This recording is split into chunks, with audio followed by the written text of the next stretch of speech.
Shalom, selamat pagi jemaat yang dikasih Tuhan. Shalom. Shalom. Shalom. Shalom. Shalom. Saudara bersuka cita pagi hari ini, amin. Amin. Mari setiap kita yang bersuka cita, saya jemput kita semua untuk bangkit berdiri. Sebelum kita memulaikan ibadah kita pagi hari ini, mari satukan hati kita. Biar yang menjadi kerinduan kami pagi hari ini Tuhan, biar menjadi kerinduan setiap hati kami Tuhan. Kami diam di rumah-Mu, menikmati segala kebaikan dan kemurahan-Mu ya Bapa. Memuji dan menyembah Engkau seumur hidup kami, sampai Tuhan memanggil setiap kami. Biarlah ibadah kami pagi hari ini Tuhan Yesus, kami persembahkan hanya untuk Engkau Tuhan. Untuk itu pagi hari ini kami mau memberikan yang terbaik bagi Engkau. Terima kasih Bapa, di dalam nama Tuhan Yesus kami taruh ibadah kami. Haleluya, amin. Berikan suara kemuliaan yang terbaik buat Tuhan Yesus. Saya persilakan Bapak Ibu Saudara untuk duduk kembali. Terima kasih Tuhan.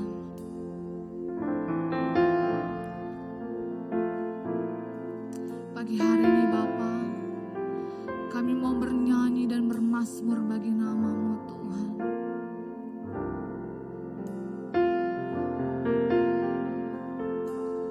Ya Tuhanku, aku hendak bernyanyi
buat Tuhan.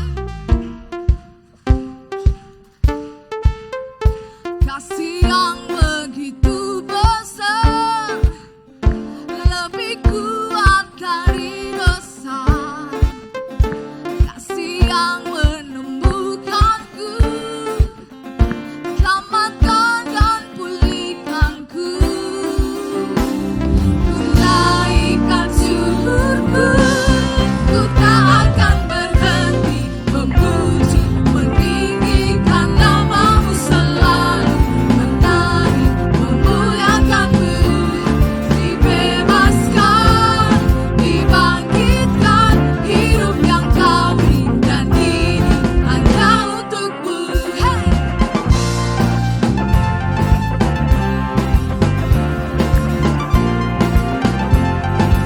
Mari sama-sama serukan. Yang begitu besar, lebih kuat dari dosa. Kasih yang menemukanku, selamatkan dan pulihkanku. Mari sama-sama angkat tangan buat Tuhan. Naikkan syukur, ku tak akan berhenti memuji, meninggikan namamu selalu, menari, memuliakanmu. Dibebaskan, dibangkitkan, hidup yang kau beri, dan kini hanya untukmu. Hey!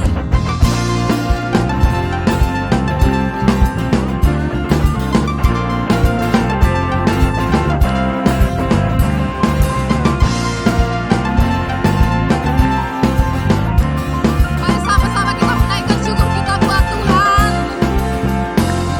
Menaikkan syukurku,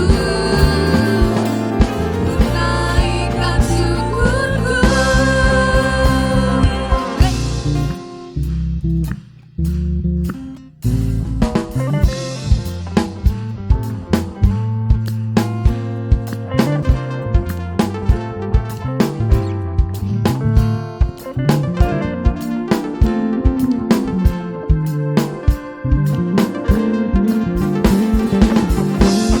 Ku tak akan berhenti memuji, meninggikan namamu selalu, menari, memuliakanmu. Dibebaskan, dibangkitkan, hidup yang kau beri, dan kini hanya untukmu. Takkan berhenti meninggikan namamu. Dibebaskan, dibangkitkan, hidup yang kau beri, dan kini hanya untukmu. Hidup yang kau beri, dan kini hanya untukmu.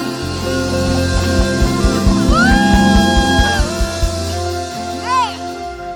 Sebelum Bapak sudah duduk kembali, katakan di samping kiri kananmu, katakan kau sudah dibebaskan Tuhan pagi hari ini. Saya persilakan untuk Bapak Saudara duduk kembali.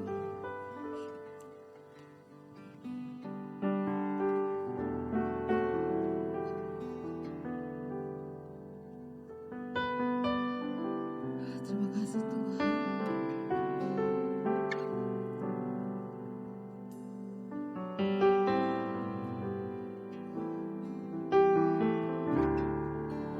Ku bersyukur Bapa, ku bersyukur Tuhan,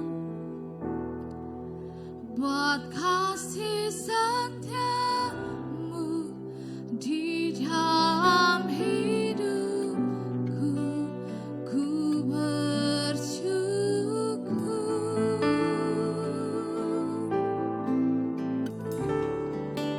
ku bersyukur Bapa, ku bersyukur Tuhan.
Mari angkat tanganmu di hadapan Tuhan pagi ini. Mari persembahkan syukur kita kepada Tuhan pagi ini. Dia layak menerima itu, saudara. Buat kasih setiamu di dalam hidupku. ku bersyukur, ku bersyukur Tuhan, ku bersyukur Bapa, ku bersyukur, ku bersyukur Tuhan, buat kasih setiamu di dalam hidupku. Ku bersyukur, ku bersyukur, sekali lagi ku bersyukur,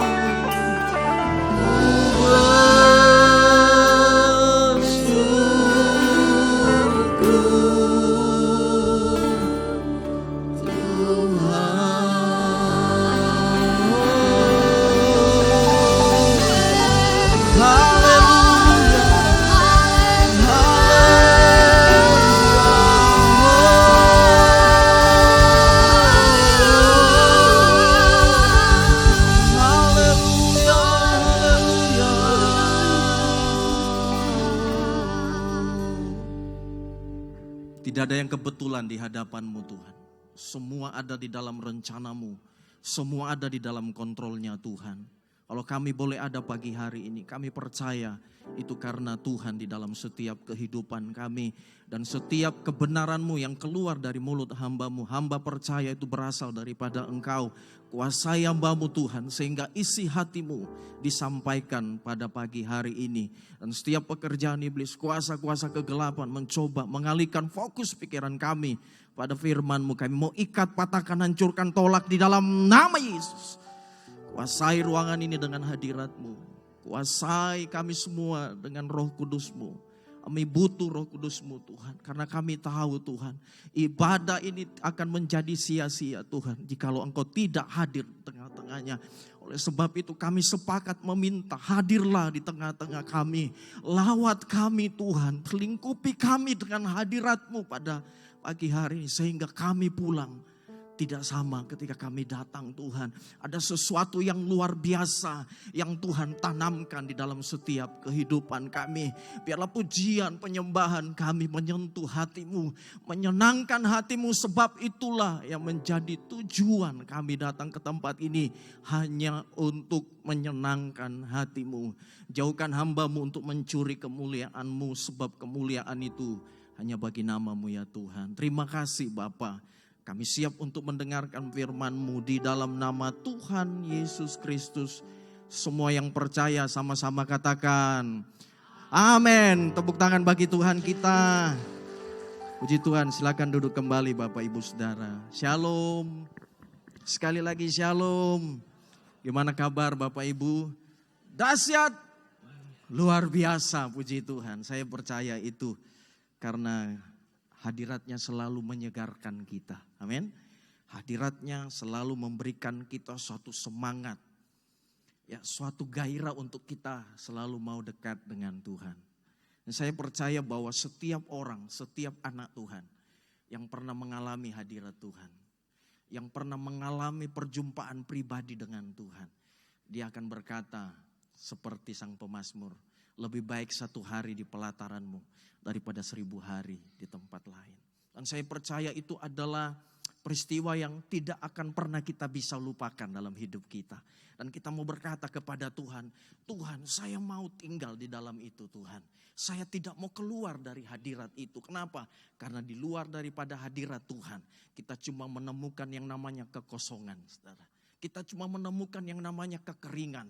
Kita cuma menemukan yang namanya keputusasaan. Segala sesuatu yang buruk itu ada di luar hadirat Tuhan. Tetapi ketika kita masuk ke dalam hadiratnya, kita menemukan sesuatu yang paling terbaik dalam hidup kita.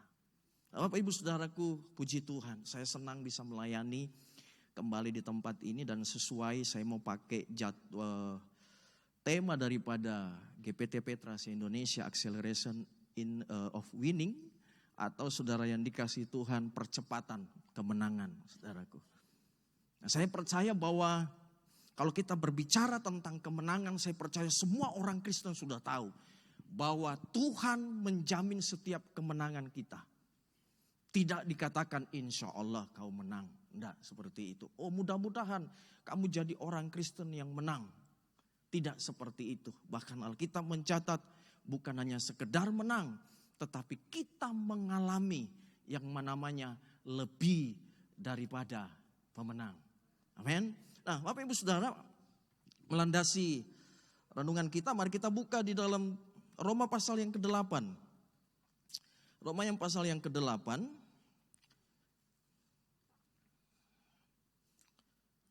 Ayat yang ke-37.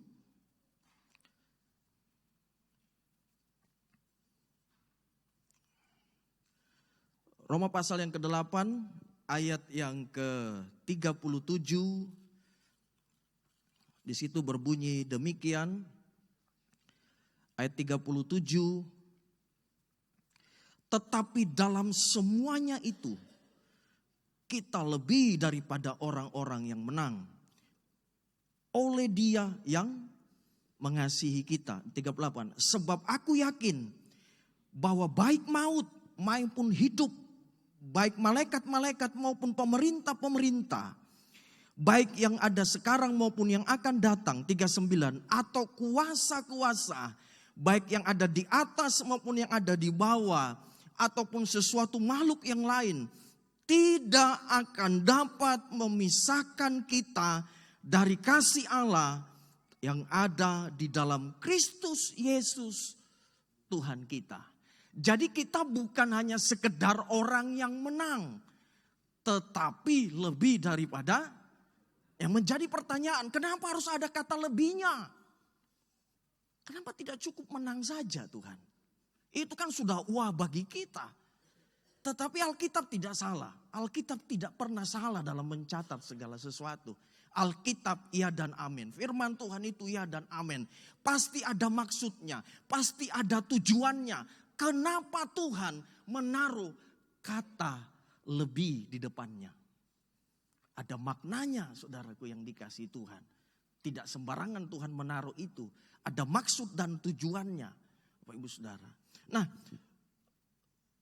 yang pertama bahwa karena tantangan dan tujuan atau goal yang akan kita capai dalam kekristenan kita ini, itu saudaraku yang dikasihi Tuhan, kata Alkitab adalah yang pertama menjadi serupa dan segambar dengan Kristus. Dan yang kedua, kita dikatakan Alkitab adalah mempelainya Tuhan.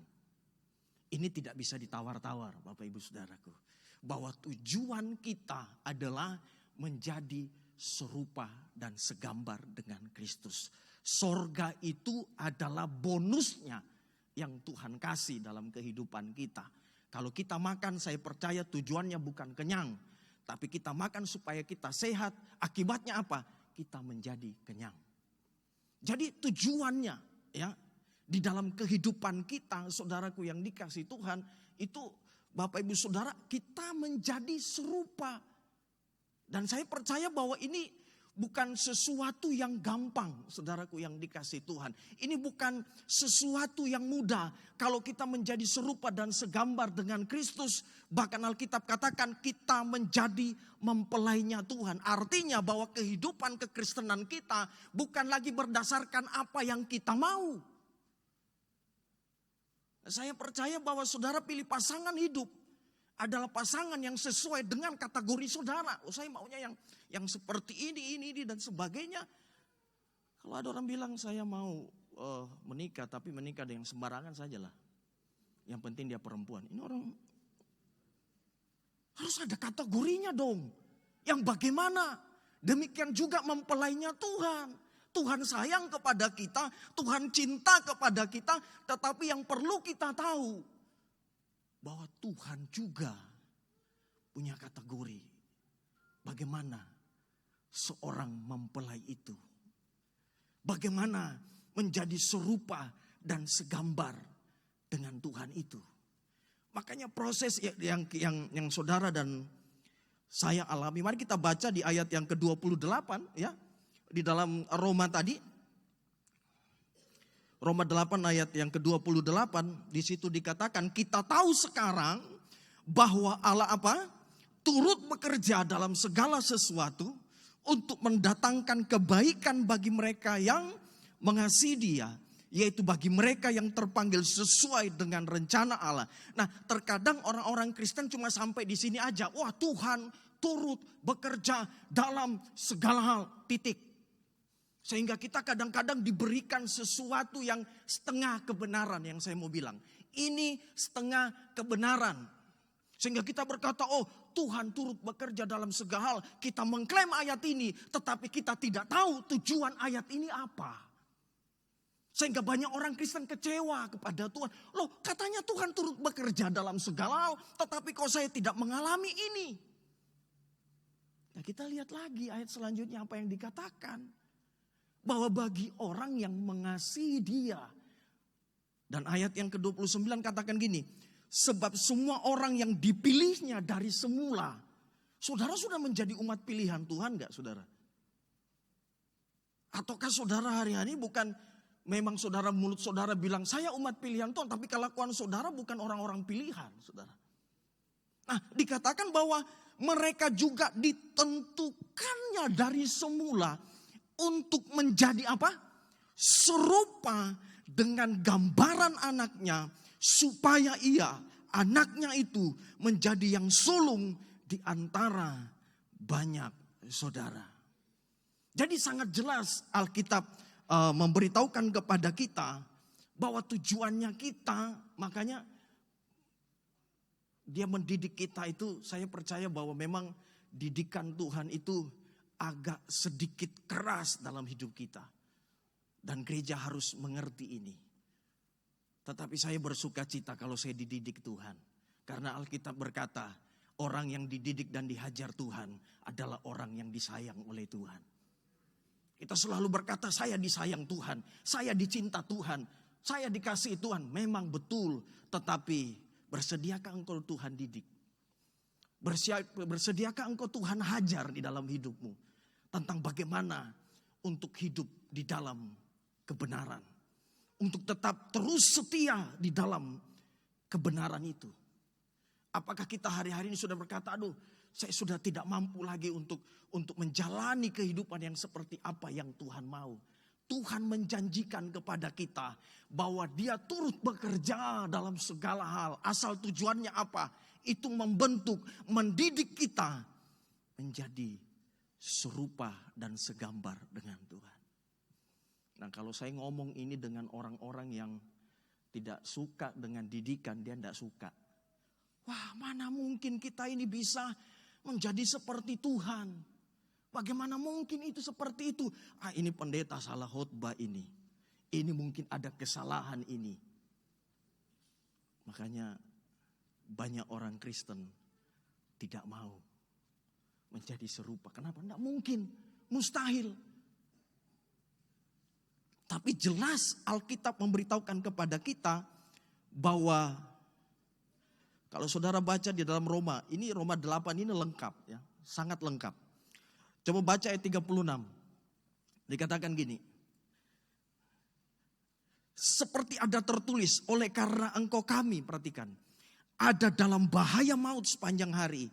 Kami ini telah dianggap sebagai domba-domba sembelihan. Ini kalau orang Kristen yang tidak mau dewasa, tidak mau ini. Seperti domba sembelihan. Kami ada di bahaya maut setiap hari. Dan saya percaya Paulus ini bukan orang yang asal ngomong. Tapi dia mengalami bagaimana betul-betul pembentukan dan didikan Kristus itu di dalam kehidupannya. Kalau saudara baca riwayat daripada Paulus, saudara bilang, luar biasa Tuhan. Makanya kalau ada orang Kristen bilang, pergumulanku berat, puji Tuhan. Saya pergi gereja, saya lakukan firman. Itu berat sekali, banyak tantangan. Puji Tuhan.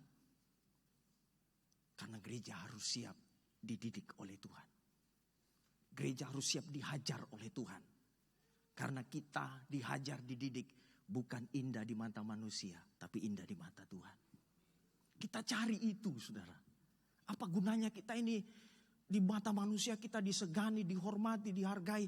Tapi di mata Tuhan, Alkitab bilang, saudaraku, engkau sebenarnya miskin, engkau buta, engkau telanjang, engkau tidak ada apa-apanya di hadapan Tuhan. Itu yang Paulus kejar, saudara. Makanya kalau saudara baca daripada riwayat daripada Paulus, dia menjual tenda 3 hari 3 malam terkatung-katung di laut, saudaraku.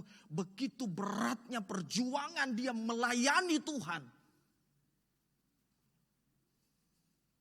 Waktu saya baca ini, saudara, saya nangis. Kenapa nangis?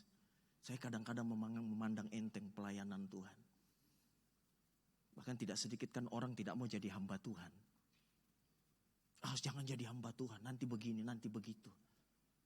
Saya bertobat, saudara. Saya bilang, saya bersyukur jadi jongosnya Tuhan. Saya bersyukur jadi pelayannya Tuhan. Jadi hambanya itu kita bersyukur. Apalagi kalau dipercayakan pelayanan, lebih bersyukur lagi. Karena saya percaya, saudara, Tuhan cari orang-orang yang seperti itu. Yang mau betul-betul dibentuk, yang mau betul-betul dididik oleh Tuhan hari-hari ini. Makanya ada kata lebih. Karena banyak kali orang Kristen bilang begini, itu orang sana sama-sama Kristen, tapi kok dia berbeda didikannya. Hansip dengan Kopassus berbeda, Pak, didikannya. Kalau kita pergi mau ajak berperang, mau 10.000 hansip saudara pakai, musuh bilang apa? Diketawain, saudara. Hansip dengan Kopassus beda, Pak, didikannya. Laskar, apalagi kalau dikatakan Laskar Kristus, berbeda lagi. Itu jauh lebih berbeda. Makanya kita akan nanti lihat kuncinya supaya saya bisa melewati dan menjadikan saya pemenang, kita akan lihat nanti, saudaraku. Nah, saya cepat saja. Yang kedua, kenapa ada kata lebih? Karena yang menyertai kita lebih besar dari segala-galanya. Tidak mungkin yang menyertai kita ini lebih besar, pencobaannya kecil-kecil aja. Itu pandang enteng Tuhan. Supaya kita membuktikan, saudaraku yang dikasih Tuhan, bahwa bersama dengan Tuhan kita melakukan perkara-perkara yang bukan kecil tapi besar. Supaya kita bisa melihat mujizat yang besar. Supaya mulut kita, kehidupan kita ini bukan cuma mendengar tentang kebesaran Tuhan. Tetapi kita betul-betul mengalami yang namanya kebesaran Tuhan dalam hidup kita. Kita berani cerita kepada orang lain. Kita berani bersaksi kepada orang lain. Kenapa? Karena kita mengalami kebesaran Tuhan. Bukan hanya sekedar teori. Bukan hanya sekedar kita jadi penonton. Tapi Tuhan punya kerinduan dalam hidup kita. Bahwa setiap anak-anaknya betul-betul mengenal dia. Mengalami suatu pengalaman-pengalaman yang luar biasa. Bersama dengan Tuhan. Pengalaman itu mahal, Pak. Saudara masuk kerja. Ditanya. Bapak lulusan apa? Saya S lilin, Pak. Ada pengalaman? Oh, enggak ada. Maaf, enggak bisa terima. Makanya saudara, Mazmur itu begitu hidup. Alkitab itu begitu hidup. Kenapa? Karena Alkitab itu berdasarkan pengalaman dengan Tuhan. Daud itu berdasarkan pengalaman dengan Tuhan. Makanya Saul ketakutan lawan Goliat. Tidak ada pengalamannya dengan Tuhan. Tapi Daud bilang begini, hambamu ini, gembala mana yang seperti itu, saudara? Kalau ada singa, saya hadapi. Kalau gembala lain apa? Ya lari, siapa mau hadapi singa? Tapi dia bilang, pengalaman hambamu ini. Apalagi Goliat yang seperti ini. Singa saja yang begitu ganas dia bisa kalahkan, apalagi Goliat ini. Makanya dia bilang, bersama dengan Tuhan, aku bisa. Makanya, kenapa kita ada kadang-kadang di dalam lembah kekelaman. Supaya engkau punya pengalaman dengan Tuhan. Supaya engkau tahu yang menyertai engkau lebih besar daripada segala-galanya. Selama ini engkau mungkin cuma mendengar. Tetapi Tuhan mau engkau mengalami itu di dalam kehidupanmu. Pengalaman itu sangat mahal. Karena banyak orang-orang menolak ini dalam kehidupan mereka. Mereka tidak mau didikan. Mereka tidak mau masuk ke dalam lembah. Mereka tidak mau masuk ke persoalan. Seperti Yusuf yang kita dengar. Dia punya pengalaman. Saya bisa bayangkan bagaimana Yusuf di dalam sumur itu. Di dalam kesendiriannya. Saya percaya bahwa justru di dalam kesendiriannya, justru di dalam lembah kegelapan itu, di situ kita bisa melihat kesetiaan Tuhan, kita bisa melihat kebaikan Tuhan, kita bisa melihat bahwa Tuhan yang menyertai kita adalah Tuhan yang setia. Teman-teman kita waktu kita diberkati, waktu kita lagi tidak ada angin, tidak ada hujan, WA, apa kabar? Ya toh? Karena dia tahu gitu. Begitu kita udah di bawah titik paling terendah. Satu-satu perlahan tapi pasti mengundurkan diri. Tapi tidak apa-apa, jangan kecewa. Justru disitulah engkau akan lihat kesetiaan Tuhan yang begitu luar biasa. Pengalaman kita akan menjadi kesaksian yang luar biasa. Pengalaman kita akan mengalahkan. Makanya ketika kita mengalami dan kita saksikan, itulah yang berkuasa di dalam kehidupan kita. Ada banyak orang enggak bisa saya bersaksi. Kenapa? Enggak ada pengalaman. Makanya didikan dan setiap apapun yang Tuhan izinkan bukan kebetulan. Tetapi semua punya maksud dan tujuannya Tuhan. Dan kita perlu mengerti bahwa hidup ini bukan lagi berbicara tentang saya. Tapi berbicara tentang Tuhan. Apa maunya Tuhan? Itu terserah Tuhan dalam kehidupan. Jadi kita harus tanamkan ini dalam kehidupan kita. Kenapa ada lebih daripada pemenang?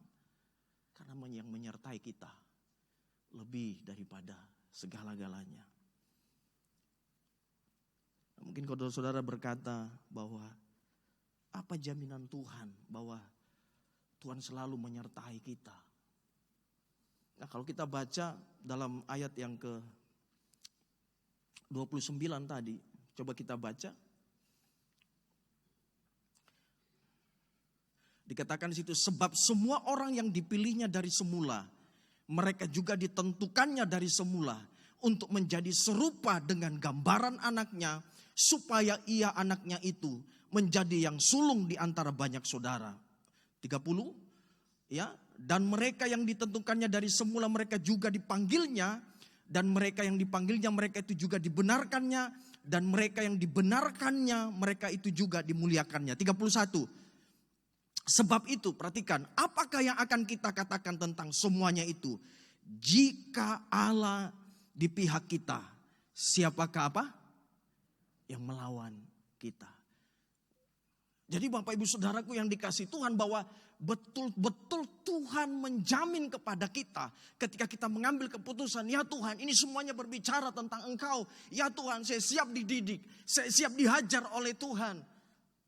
Maka Tuhan berkata, Dia yang akan menjadi jaminannya. Kalau ayat selanjutnya katakan begini, sedangkan anaknya yang tunggal, perhatikan. Ini kuncinya.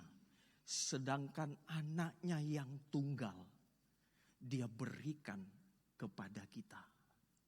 Jaminan saya dan saudara adalah Yesus. Itu jaminan yang luar biasa, saudara yang dikasih. Itu tidak bisa terbantahkan. Jaminan kita adalah Yesus. Yang menyembuhkan kita adalah Yesus. Itu nama di atas segala nama. Itu Tuhan di atas segala Tuhan. Makanya Alkitab catat saudaraku, sedangkan anaknya, Dia kembalikan lagi kepada kita. Mari kembali lagi kepada salib itu. Kembali lagi kepada pengorbanan Tuhan itu. Apa yang Dia lakukan di atas kayu salib. Untuk kita semua, sedangkan nyawanya. Bahkan saya bilang begini, sedangkan harga dirinya sebagai Tuhan, Dia berikan semuanya kepada manusia. Supaya manusia itu mendapat hubungan yang benar. Mendapat sorga di dalam kehidupan mereka. Dan manusia itu diizinkan Tuhan untuk menjadi serupa. Dan dan segambar dengan. Tidak ada jaminan yang menguatkan selain jaminan itu, saudara. Pengorbanan itu yang menjamin kita untuk masuk ke dalam hadirat Tuhan. Jangan saudara pikir masuk hadirat Tuhan karena lagunya bagus. Karena suaranya orang itu bagus. Karena pemain musiknya bagus. Salah saudara. Tidak salah itu kita punya suara yang bagus. Tapi bukan ukurannya di hadapan Tuhan. Alkitab katakan kita masuk karena ada darah itu yang menudungi saya dan saudara. Tuhan Yesus berkorban supaya menjadi jalan bagi kita untuk kita bisa meraih itu apa yang Tuhan janjikan dalam firman Tuhan. Ini suatu kehormatan. Kalau orang Kristen gak ngerti ini, sangat disayangkan. Bahwa suatu kehormatan bagi kita ketika Tuhan izinkan kita untuk memakai, untuk kita diberikan saudaraku kehormatan. Menjadi serupa dan segambar dengan Dia. Tuhan percayakan rohnya. Makanya jemaat Tuhan, jaga baik-baik roh itu dalam hidup saudara. Jaga baik-baik. Pelihara baik-baik. Saya percaya memang perjuangan kita tidak gampang. Tidak gampang. Tapi mari kita punya komitmen hari ini. Jaga Roh Kudus itu dalam hidupmu. Jangan biarkan dia berduka. Lebih baik engkau ditinggalkan manusia daripada kamu ditinggalkan Roh Tuhan.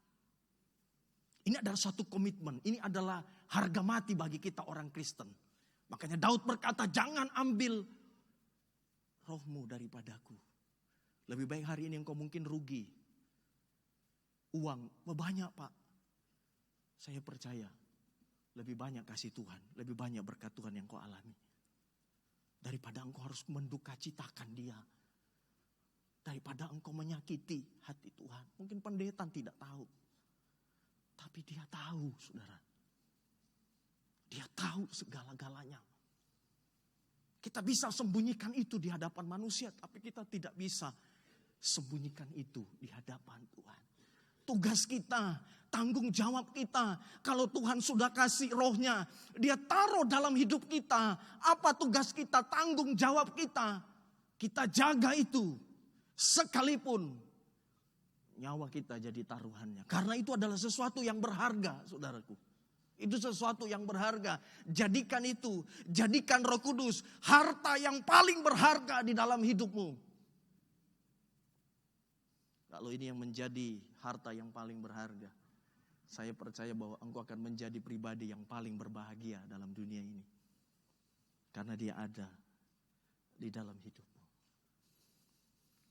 Saya cepat saja, waktu saya tidak banyak, saudara. Yang ketiga, kenapa lebih? Ada kata lebih. Karena berkatnya lebih besar. Catat baik-baik. Berkatnya lebih besar. Kalau kita dididik Tuhan, itu berkatnya pasti lebih besar. Baik jasmani, terlebih rohani dalam hidup kita.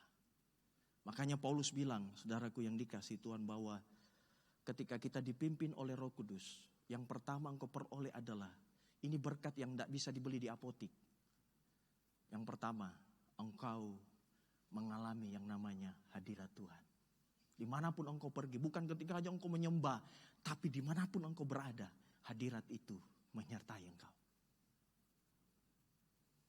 Yang kedua, ini yang kalau hadirat itu ada, damai itu pasti ada. Damai itu pasti ada. Yang ketiga, ada kekuatan baru di dalam hidupmu. Kita tidak bisa pungkiri bahwa di balik kemuliaan ada salib yang akan kita alami. Makanya Paulus bilang begini, seluruh penderitaanku, apapun yang aku alami, itu akan jauh lebih diobati nanti. Ini bahasa saya sederhanakan saja. Ketika aku ketemu dengan Tuhan. Bagi Paulus, bagi rasul-rasul dulu, perkara dunia tidak jadi masalah lagi. Bukan persoalan besar lagi. Makanya kalau saudara baca Kisah Rasul kan saudara temukan ada yang jual hartanya untuk pelayanan, ada yang begini, ada yang begitu, mereka betul-betul fokus. Bahkan pada saat itu Kaisar Nero, kaisar-kaisar yang paling sadis pun mereka nggak takut lagi. Mereka nggak takut lagi. Mereka cuma yang taunya apa? Mengerjakan apa yang Tuhan mau. Karena mereka tahu di balik semuanya ini ada berkat yang luar biasa. Di balik semuanya ini mereka sudah sangat dikasihi, sangat disayangi oleh Tuhan. Kalau hari ini saudara masih takut-takut berkorban, saya tidak pancing saudara ya. Saudara takut-takut melayani, saudara takut-takut lakukan firman. Pertanyaan besar gini, mungkin saudara tidak sayang Tuhan. Atau mungkin saudara tidak sadari bahwa saya ini disayang Tuhan. Saya bilang anak-anak muda, kalau responmu hari ini ya masih diajak-ajak, ayo bangkit, ayo memuji Tuhan. Saya bilang sama worship leader tadi malam, tempat ini bukan pertunjukan bos. Ini bukan konsernya Noah. Bukan. Ini mesbah di atas ini. Kita sementara tarik hadirat Tuhan. Kalau orang di bawah tidak nyembah, tidak memuji, itu urusannya, itu hubungannya dengan Tuhan. Berarti dia ada persoalan. Yang jadi masalah engkau dengan Tuhan. Bukan karena lagunya jelek, pemain musiknya tidak bagus. Tidak. Berarti ada sesuatu dalam hidupmu. Karena saya percaya ketika engkau dalam masa-masa pacaran, masa-masa falling in love, engkau tidak disuruh-suruh untuk beli kado. Engkau tidak disuruh-suruh, engkau tidak dipaksa-paksa untuk ayo korban sama cewekmu, korban sama cowok. Tidak dipaksa, itu dorongan yang kuat. Makanya sang puisi yang paling terkenal, Salomo, cinta lebih kuat daripada maut. Kalau kasih kita besar di hadapan Tuhan, tidak usah disuruh-suruh. Karena saya tahu kita di sini di tempat ini sudah kelas mempelai. Tidak usah lagi disuruh-suruh, saudara. Kadang-kadang Tuhan udah bicara tapi kita pura-pura ini bukan dari Tuhan. Tidak usah lagi kita disuruh-suruh. Makanya saya bilang sama anak muda, tangkap waktunya Tuhan. Miliki kepekaan untuk menangkap ini dalam hidupmu. Jangan nanti penyesalannya di belakang. Kenapa saya tidak melayani saat itu? Kenapa saya waktu di dalam gereja saya masih sehat, saya masih kuat. Kenapa saya tidak memberikan pujian yang terbaik saat itu? Nanti sudah tidak bisa bikin apa-apa baru, pendeta kenapa hari itu saya tidak? Kita lupa menangkap waktunya Tuhan. Bahwa inilah saatnya. Bila waktunya tiba, ku tidak berdaya lagi. Hidupku sudah jadi berkat. Saya sudah melayani Tuhan. Saya sudah memberi yang terbaik di hadapan Tuhan. Nah Bapak Ibu Saudara, apa kuncinya? Om, saya perpanjang waktu sedikit Om ya. Saya mau kasih penalti nih. Apa kuncinya saudara? Tidak banyak. Cuma satu Tuhan minta. Engkau harus menyerah total di hadapan Tuhan. Kalau engkau menjadi mau lebih daripada pemenang, engkau harus menyerah total. Menyerah total itu, kita buka Keluaran ya, 14. Ya, cepat saja. Keluaran 14 ayat 9 sampai 13.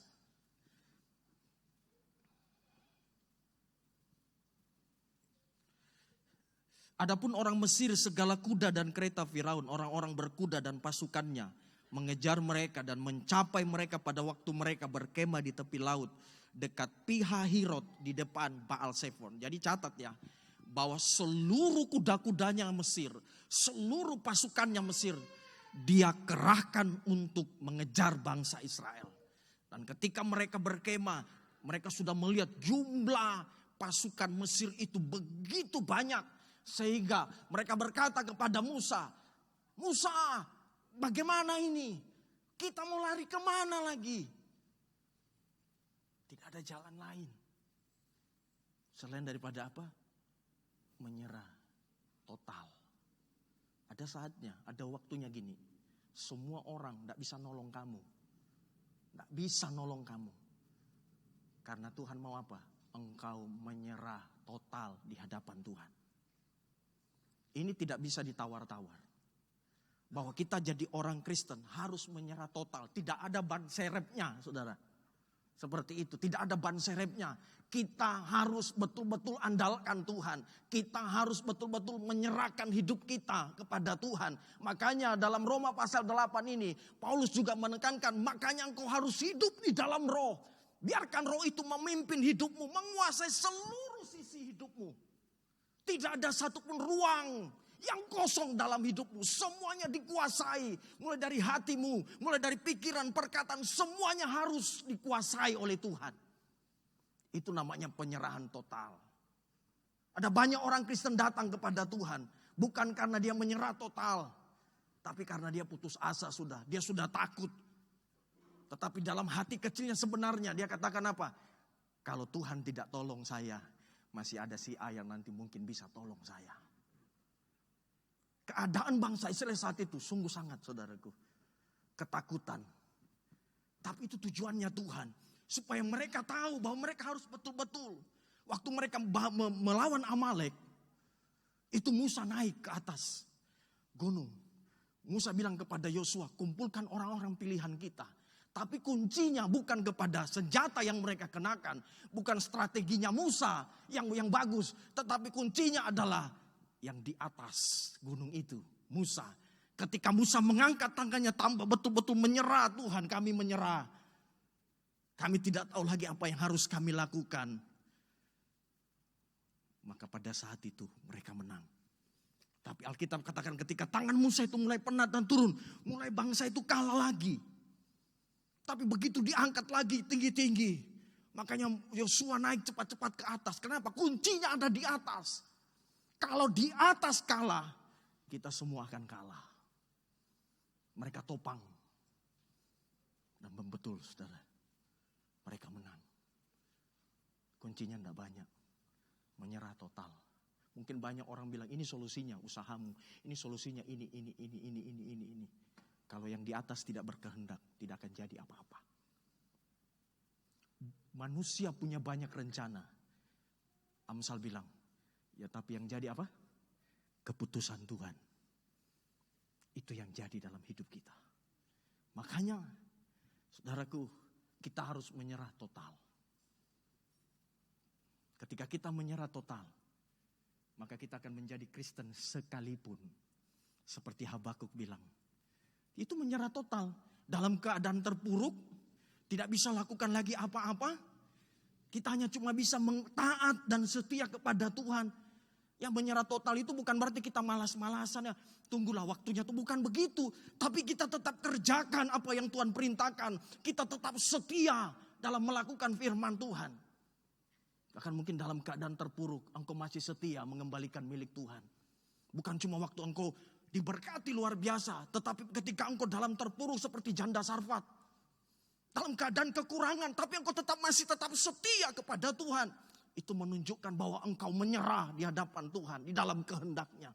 Makanya Habakuk bilang, sekalipun pohon ara tidak berbuah, sekalipun kandang-kandang, sekalipun segala sesuatunya mengecewakan, aku tetap bersuka cita. Kenapa? Karena dia sudah menyerah di hadapan Tuhan. Dia menyerahkan semuanya. Kalau kita menyerah dan menyerahkan semuanya kepada Tuhan, apa yang terjadi dalam dunia ini tidak akan mempengaruhi kesetiaan kita di hadapan Tuhan. Pilihan hidupmu hari ini bagaimana? Oleh sebab itu, Bapak Ibu Saudaraku, biarlah kebenaran ini kita pegang teguh. Dipenuhi Roh Kudus, dipimpin Roh Kudus bukan hanya ketika kita ke gereja. Engkau di kampus, engkau di tempat usahamu. Mari mulai. Biarkan dia memimpin engkau. Dan menyerahkan semuanya ke dalam tangannya. Amin. Mari bangkit berdiri bersama dengan saya.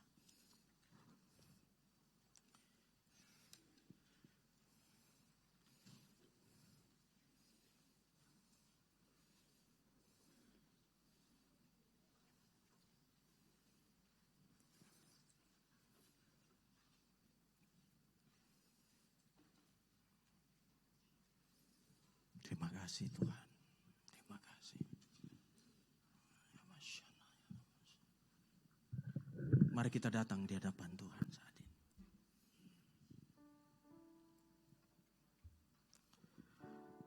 Terima kasih Tuhan. Kalau hari ini engkau mengalami mungkin sesuatu yang tidak ada lagi jalan. Tidak ada lagi yang menolong engkau. Mungkin otakmu sudah buntu, pikir tidak ada lagi jalan. Yang Tuhan mau saat ini, engkau mengangkat tangan dan katakan, aku menyerah Tuhan di hadapan-Mu. Waktu Yesus di Taman Eden, di Taman Getsemani, dia tahu bahwa dia akan menghadapi salib. Tapi apa yang membuat dia begitu kuat? Ketika dia berkata, bukan kehendakku yang jadi, tapi kehendak-Mu yang jadi. Ketika engkau mengangkat tangan, Tuhan akan turun tangan dalam hidupmu.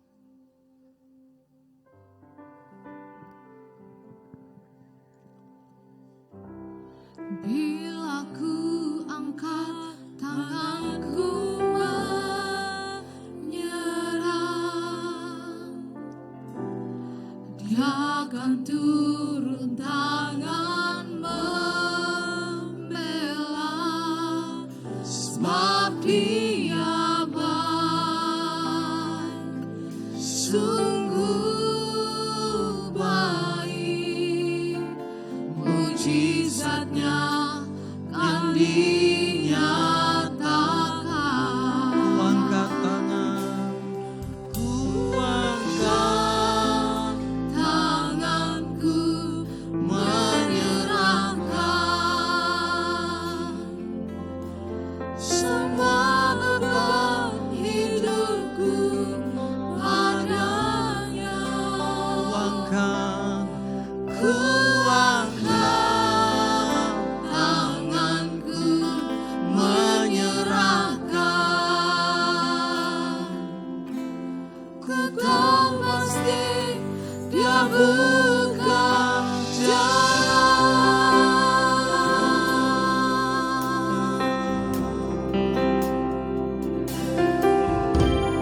Bila ku angkat tanganku menyerah, Dia akan turun tangan membela, sebab Dia baik, sungguh baik, mujizatnya kan dinyatakan. ku angkat tangan, Ku angkat tanganku menyerahkan semua beban hidupku padanya. Ku angkat tanganku menyerahkan. Ku tahu pasti Dia bekerja. ku angkat, ku angkat. Kami percaya, kami percaya Tuhan. Semuanya ada. Ku angkat tanganku,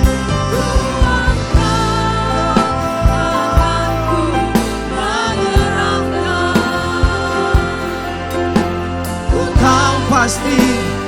Sekali lagi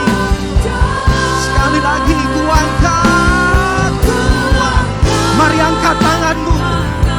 Kau akan melihat perkara yang besar dalam hidupmu. Haleluya.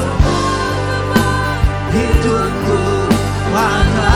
Ku angkat tangan. Ku angkat tanganku menyerahkan. Ku tahu pasti Dia buka jalan. Jemaat saja katakan, ku.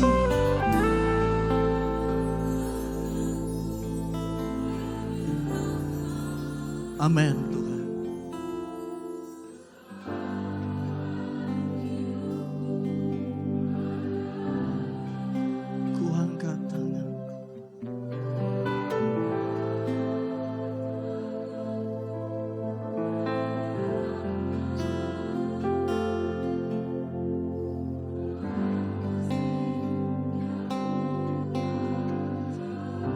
ku angkat tangan, ku menyerahkan. Benar-benar engkau serahkan hari ini. Semua beban ada. Oh, ku angkat, menyerahkan semua. Ku tahu pasti dia buka jalan. Ku tahu pasti dia buka. Haleluya.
Terima kelepasan, terima kelepasan dalam nama Yesus.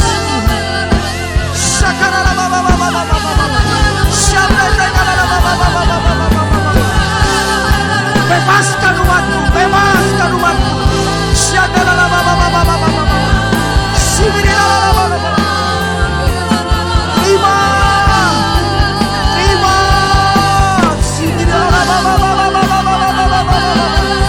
Bergerak Roh Kudus, jamah Roh Kudus.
Kalau manusia tidak tahu, Tuhan tahu. Itu yang jauh lebih penting. Bahwa dia tahu apa yang kau alami. Dia tahu bebanmu. Yang dia tunggu hari ini adalah, maukah kau menyerahkan itu saat ini? Kalau kau menyerahkan hari ini, Dia akan turun tangan membela-Mu. Dia akan turun tangan menjadikan engkau orang-orang yang menang, bahkan lebih daripada pemenang. Saya undang pelayan perjamuan suci. Kami tahu hidup kami berarti karena pengorbanan. Kami percaya kuasa tubuh dan darah Yesus masih berlaku sampai hari ini dan sampai selama-lamanya. Ada kuasa di dalam tubuh dan darah-Mu. Penyakit kami disembuhkan dalam nama Yesus. Dosa kami diampuni sehingga kami menerima berkat-berkat daripada-Mu, baik jasmani terlebih rohani. Berkati pelayan perjamuan suci, roti dan anggur yang kami pakai. Engkau juga memberkati. Terima kasih Bapa. Dalam nama Tuhan Yesus Kristus, haleluya. Amin.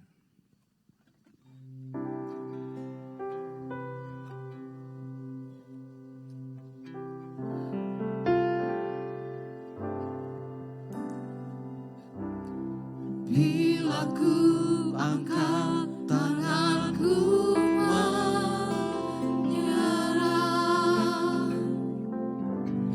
Dia akan turun tangan membela, sebab Dia baik, sungguh baik, mujizat-Nya kan dinyatakan.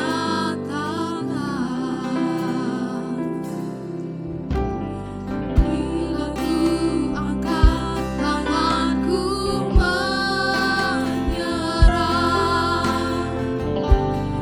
Dia akan turun tangan membela,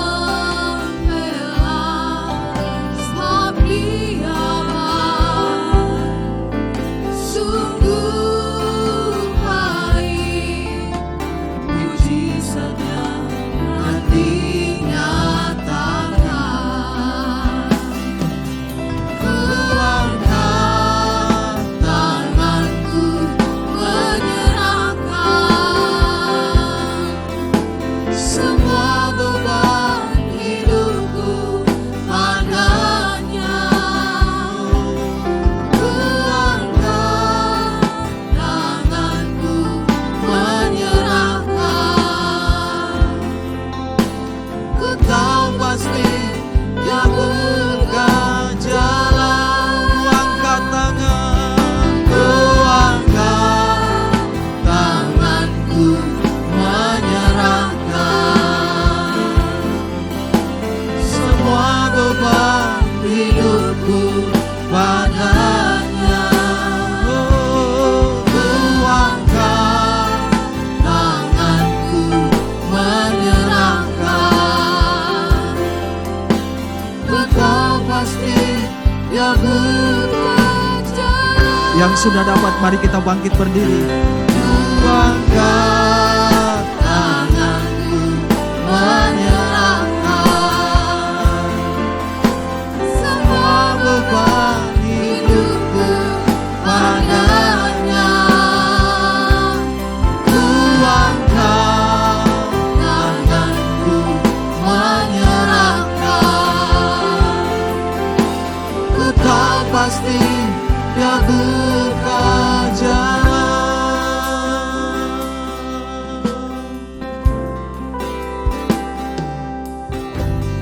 Bila ku angkat tanganku menyerah,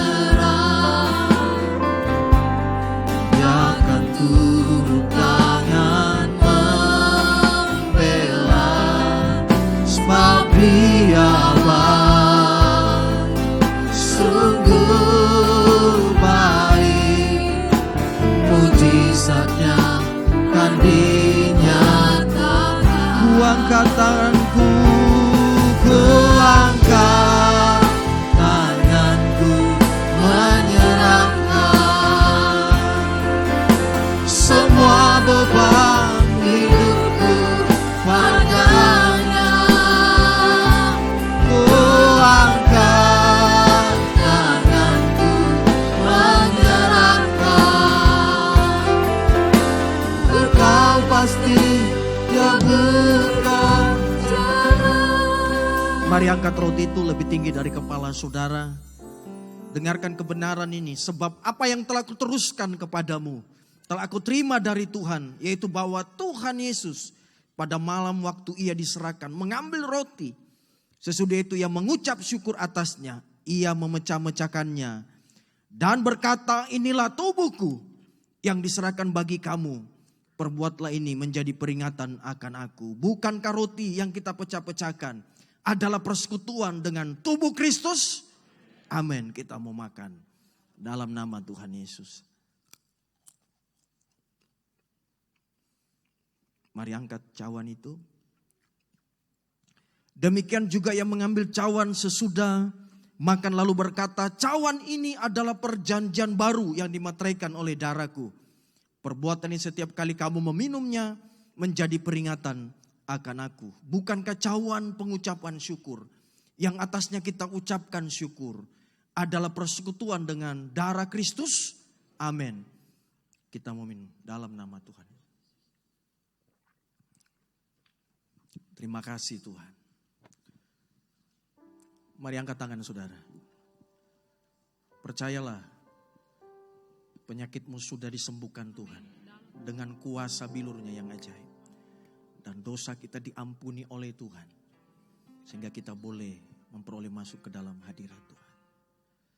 Kami mengangkat tangan pada saat ini Tuhan. Kami mau berkati kota Palu. Kota Palu penuh dengan kemuliaan-Mu. Kami rindu kota Palu ini banyak jiwa-jiwa dimenangkan untuk hormat kemuliaan bagi nama-Mu. Setiap kursi-kursi yang kosong, kami percaya diisi oleh jiwa-jiwa yang haus dan lapar akan Engkau. Kami mau bawa mereka kepada Tuhan, karena Tuhan yang memulihkan mereka. Tuhan yang menyelamatkan setiap kehidupan mereka. Berkati gereja ini, berkati Bapak Gembala dan Ibu Gembala beserta dengan anak. Berkati keluarganya, pelayanannya. Semakin dahsyat, semakin luar biasa lagi. Bahkan setiap kami yang mengangkat tangan ini, kami menyerahkan hidup kami. Diberkatilah usaha saudara, pernikahan saudara diberkati Tuhan, pendidikan pelayanan saudara diberkati Tuhan. Apapun yang disentuh tanganmu, Tuhan buat berhasil. Berkat Abraham, Ishak dan Israel menjadi bagian di dalam kehidupanmu. Persekutuan mulai Roh Kudusnya tetap terus menyertai engkau. Mulai hari ini sampai Maranatha Tuhan Yesus Kristus datang kedua kali. Dalam nama Tuhan Yesus Kristus, semua yang percaya sama-sama katakan amin.